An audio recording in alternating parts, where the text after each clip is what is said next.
जय मसीह।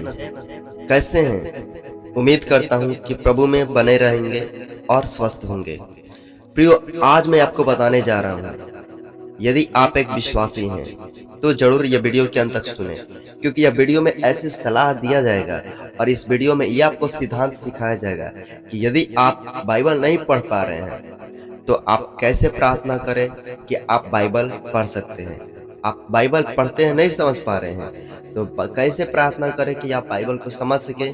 इस वीडियो इसी मकसद और खास मकसद के साथ मैं बना रहा हूँ, इसलिए कृपया ध्यान से वचन को सुने और प्रभु में आगे बढ़े। तो देखिए, सबसे पहले बाइबल का जब बात की जाए तो बाइबल जो है परमेश्वर के द्वारा और परमेश्वर के लिए और परमेश्वर के उद्देश्य को बताती है, और यह आपके लिए विशेष करके लिखी गई है कि जब परमेश्वर के लोग वचन पढ़ेंगे तो मसीह के रास्ता में चलेंगे। जब परमेश्वर के लोग बाइबल पढ़ेंगे तो परमेश्वर को प्रसन्न करने योग्य जीवन जिएंगे, परमेश्वर की महान इच्छा और उद्देश्य को प्राप्त करेंगे। और परमेश्वर के जीवित वचन को जब अपने हृदय में रखेंगे, परमेश्वर उस जीवन को ब्लेस करेगा, घर को ब्लेस करेगा, परिवार को आशीष देगा और समाज को आशीष देगा, गांव को आशीष देगा। परंतु सबसे प्रश्न बड़ा जो है वह ये है, क्या आप बाइबल पढ़ पाते हैं या नहीं? यदि आप बाइबल नहीं पढ़ पा रहे हैं तो यह प्रार्थना कैसे करें कि आपके लिए बाइबल पढ़ना आ जाए। प्रियो, इसलिए इस वीडियो को सब्सक्राइब करें ताकि ऐसे ऐसे वीडियो और आपको मिले। और यदि हमारा और वीडियो चाहते हैं तो इस वीडियो के डिस्क्रिप्शन में हम लिंक डाले हैं, जाकर और बाइबल से रिलेटिव, बाइबल के संबंधित वचन को सुन सकते हैं, परमेश्वर के वचन को समझ सकते हैं।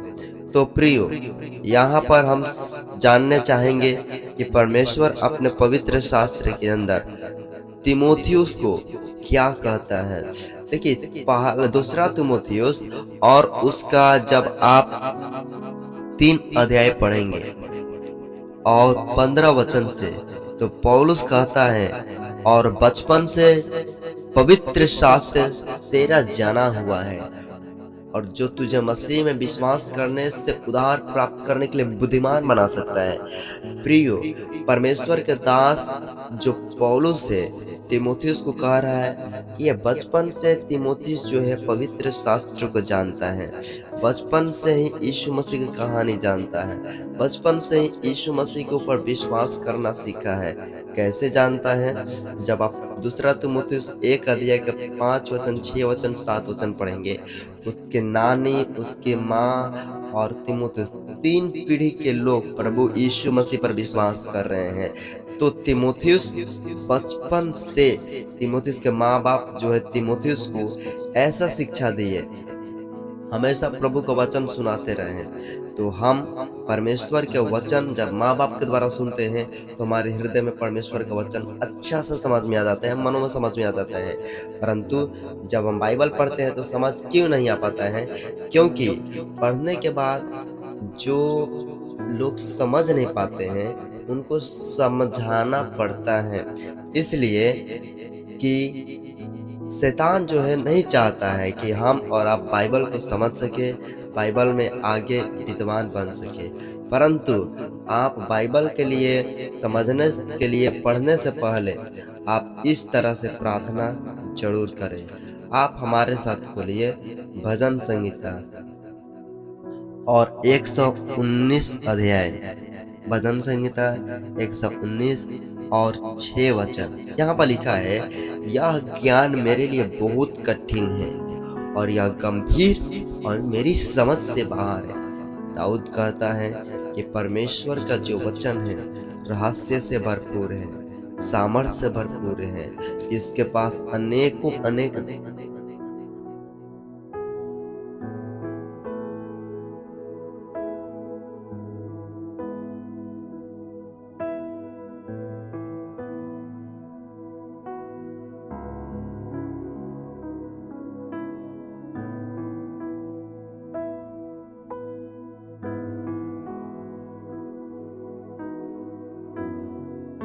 प्रार्थना इस प्रकार कुछ करना पड़ेगा। चलिए मैं आपको प्रार्थना करके सुना दे रहा हूँ, फिर आगे वीडियो में बात करेंगे। भजन संहिता 119 अध्याय और उसका 18 वचन पढ़िए। यहाँ पर लिखा है, मेरी आंखें खोल दे कि मैं तेरी व्यवस्था की अद्भुत बातें देख सकूं। प्रियो, हमें प्रार्थना यह करना है, हे हमारे पिता, आप जो स्वर्ग में हैं, और मैं अभी इसी वक्त तेरा पवित्र वचन को पढ़ने जा रहा हूँ, तेरा पवित्र शास्त्र को पढ़ने जा रहा हूँ, तेरे वचन को पढ़ने जा रहा हूँ। मैं निर्बुद्धि हूँ, मैं अज्ञानी हूँ। प्रभु, मुझे तेरा वचन सीखना है। मैं चाहता हूँ तेरा वचन सीखना, मैं कोशिश करता हूँ तेरा वचन पढ़ने के लिए, परंतु मैं नहीं समझ पाता हूँ तेरा वचन को। मैं वचन के भेदों को नहीं समझ पाता हूँ। मैं वचन के कई बातों रहस्य को नहीं समझ पाता हूँ। प्रभु, कृपया मेरी आंखें खोले, ताकि मैं जब वचन पढ़ूं, पवित्र आत्मा मुझे सिखाने पाए, पवित्र आत्मा मुझे समझाने पाए, पवित्र आत्मा मेरी आंखें खोलने पाए। परमेश्वर, मेरे दिमाग और बुद्धि को खोल, ताकि हम तेरी व्यवस्था की अद्भुत बातें देख सके।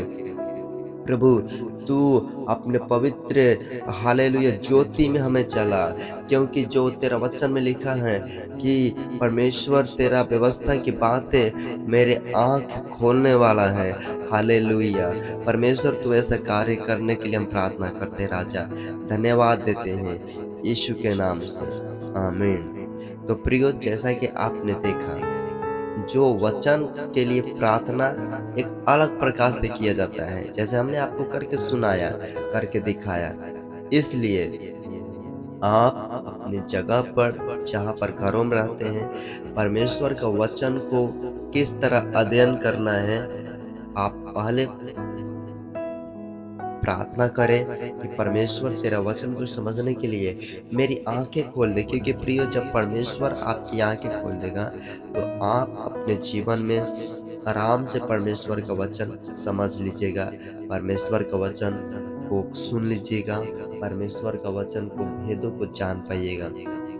प्रियो, और एक वचन जो बताया गया है परमेश्वर का वचन को पढ़ने के बाद आसानी से समझने के लिए, भजन संहिता 119 और 105 वचन में लिखा है, परमेश्वर का वचन मेरे पाँव के लिए दीपक और मेरे मार्ग के लिए उजियाला है।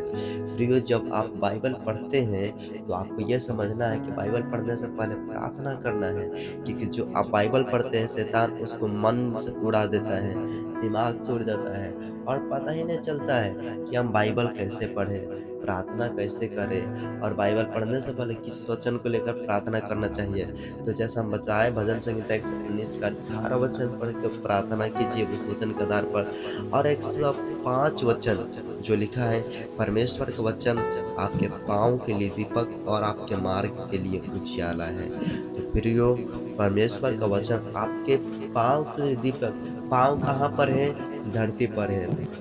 धरती पर क्या है? पाप है। पाप आपको श्राप में बदलता है, श्राप मृत्यु में बदलता है, परंतु परमेश्वर का वचन आपके लिए है, और परमेश्वर का वचन आपको इंडिकेट करेगा, इशारा करेगा कि यह मार्ग है, इसमें चलो, ये पाप का मार्ग है, ये श्राप का मार्ग है, ये दारू का मार्ग है, ये शैतानी मार्ग है, ये गलत मार्ग है, उसमें मन चलो। ये परमेश्वर का वचन हमें बताता है, सिखाता है। इसीलिए भजन संहिता 119 का 108 105 वचन में बताता है कि तेरा वचन मेरे पाँव के लिए दीपक है। परमेश्वर का वचन बताता है, और इस वचन के आधार पर हम परमेश्वर के मार्ग में चलते हैं, मसीह के पीछे चलते हैं, परमेश्वर को प्रसन्न करने योग्य जीवन जीते हैं। तो इसलिए बताया गया है, परमेश्वर का वचन हमारे लिए ज्योति है, परमेश्वर का वचन हमारे लिए दीपक है, परमेश्वर का वचन हमारे लिए रोशनी है, हमारे लिए लैंप के समान काम करता है, दिया का समान काम करता है, रोशनी के समान काम करता है, सूर्य के प्रकाश के जैसे काम करता है, ताकि हम प्रभु के मार्ग में हमेशा मगन होकर चलते रहें।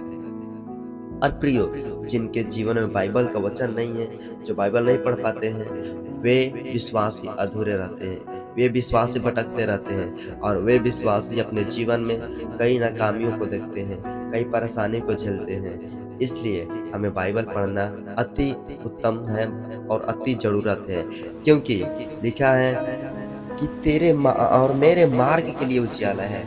आपके मार्ग कैसा है? आपके मार्ग यदि पाप में है, यदि मार्ग आपका जीवन खैनी में है, यदि मार्ग आपका शराब में है, झगड़ा में है, कई गंदे कामों में है, तो तो परमेश्वर का वचन आपको रोशनी में प्रकट करता है कि आप एक पापी हैं। और जब वचन को आप पढ़ते हैं प्रियो, तो परमेश्वर का वचन आपको फटाफट शुद्ध करता है, फटाफट पवित्र करता है, फटाफट उसको शुद्धिकरण करता है और परमेश्वर को उपस्थिति में लाता है। इसलिए प्रियो, परमेश्वर का वचन आपको जब पढ़ना है, पढ़ने से पहले प्रार्थना कीजिए। पहले से पहले हाथ जोड़कर प्रार्थना कीजिए कि परमेश्वर तेरा वचन समझने के लिए अपनी आत्मा को दीजिए। प्रियो, प्रभु यीशु मसीह वचन समझने के लिए जानते हैं अपने चेलों को क्या किए थे? आइए लूका 24 अध्याय खोलिए। लूका रचित सुसमाचार और 24 अध्याय, और हम आपको बताना चाहते हैं कि आप 45 वचन पढ़िए। 45। तब यीशु ने पवित्र शास्त्र बुझने के लिए उनकी समझ खोल दी। Hallelujah, praise the Lord. यहाँ पर बताया गया प्रियो कि परमेश्वर जो है यीशु मसीह के चेले 3.5 साल तक यीशु के साथ रहे। 3.5 साल में प्रियो क्या हुआ? कुछ भी नहीं हुआ, क्योंकि वे लोग वचन सुनते गए, परंतु पवित्र शास्त्र समझने के लिए सामर्थ्य नहीं आया, पवित्र शास्त्र समझने के लिए उनके पास आंखें नहीं आया। यह कैसे हो गया प्रियो? लेकिन वचन बताता है 3.5 साल रहे। फिर दूसरे वचन बताता है यहाँ पर लूका रचित सुसमाचार और 24 अध्याय का 45 वचन कि यीशु मसीह उनके मन, उनकी आंखें, उनके समझ, उनके ज्ञान, उनके बुद्धि कब खोल दी? जब स्वर्ग जाने से पहले। हालेलुया, जय मसीह, प्रेज द लॉर्ड। प्रियो, परमेश्वर आपको समझ खोलना है, परमेश्वर आपकी आंखें खोलना है। क्यों? क्योंकि आप पवित्र शास्त्र को समझ सके, परमेश्वर के जीवित वचन को समझ सके, और परमेश्वर का पवित्र वचन को आप समझ लेंगे। और पढ़ने के बाद जो आपके अंदर इमेजिंग आएगा, जो आपके अंदर आनंद आएगा, जो आपके अंदर प्रेम आएगा, जो आपके अंदर परमेश्वर का पावर आएगा, जो आपके अंदर परमेश्वर का आत्मा आएगा, प्रियो, आप साधारण मनुष्य नहीं रह पाएंगे, आप साधारण व्यक्ति नहीं रह पाएंगे, और ना ही आप साधारण विश्वासी रह पाएंगे। इसलिए प्रियो, आप परमेश्वर का वचन को समझना है तो, परमेश्वर का वचन पढ़ना है तो, परमेश्वर का वचन को अपने जीवन में कार्य करने देना है तो, परमेश्वर को रोशनी में आना है तो, पहले प्रार्थना जैसे मैंने करके सुनाया वैसे करना जरूरी है। और हाँ, जैसे हम बताएं यीशु ने उनकी समझ खोल दी, ऐसा आपको समझ खोलने की जरूरत है, ताकि परमेश्वर आपके जीवन में बड़ा से बड़ा कार्य कर सके। आप शैतान के सारे बंधन तोड़ सकते हैं परमेश्वर के वचन के आधार पर। जब परमेश्वर के वचन में पूरा लीन हो जाएगा, पूरा डूब जाइएगा, परमेश्वर आपके लिए बड़ा से बड़ा कार्य करेंगे, और बड़ा से बड़ा आपको अभिषेक मिल सकता है, बड़ा से बड़ा वरदान मिल सकता है, बड़ा से बड़ा आपके जीवन में परमेश्वर कार्य कर सकता है। इसलिए प्रियो, ये इस वचन में, इस वीडियो में तब तक इतना ही। मिलेंगे फिर अगले वीडियो में। सबको जय मसीह। मेरा वीडियो यदि आपको पसंद है तो जरूर यह वीडियो को सब्सक्राइब करें, और हाँ, इस वीडियो को लाइक करें, और इस वीडियो को कमेंट करें, और अपनी समस्या को लिखकर भेजें, ताकि हम लोग आपके लिए प्रार्थना करें। और वीडियो अच्छा लगे तो जरूर अपने मसीह दोस्तों के पास, बहनों के पास, भाइयों के पास, माता पिताओं के पास जरूर भेजें, ताकि वीडियो वे भी सुनकर परमेश्वर के आशीष को प्राप्त करें। जय मसीह। सबको आशीष यीशु के नाम से मिलता रहे। आमीन।